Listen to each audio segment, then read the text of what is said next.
And then I would make another point with regard to these negotiations and discussions, Mr. Speaker, and that is the President of the United States has had kind words to say to some of the people that we've viewed as our enemies. One of them would be Ahmadinejad, who is the president of Iran.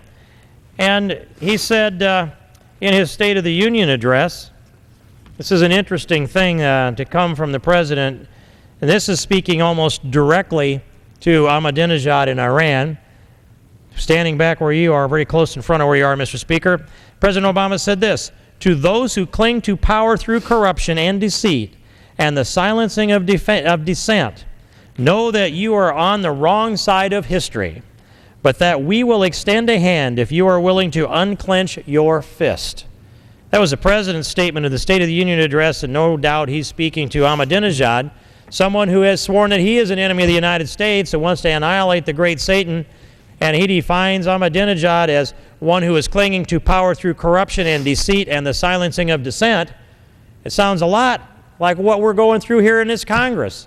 Sounds a lot like the silencing of dissent that's taken place in the House of Representatives with no amendments allowed unless they make Republicans look bad, a shutdown of the open rules process, a shutdown of the debates process, and a driving through of legislation in a partisan way.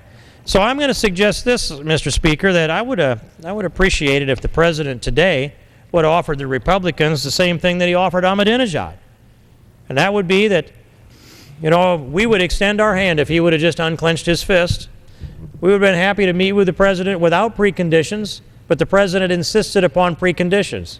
So did Ahmadinejad. He insisted on preconditions, and the President said, "I don't insist on any. I offer my hand. Here is a blank piece of paper. Let's negotiate regardless of what your conditions are." But instead, the President on health care said to Republicans, "I'm going to hang on to my Obamacare bills, House and Senate. I'll pick my choice because I couldn't write a bill on my own. And I'm going to hang on to the reconciliation nuclear option because that's the gun to the head of Republicans. And you can figure out if you're going to blink and concede something to us today and bring some votes over to our side of the aisle so we can claim that this albatross is something that belongs to Democrats and Republicans. And when we rightfully refuse, they will pull the trigger on reconciliation, the nuclear option.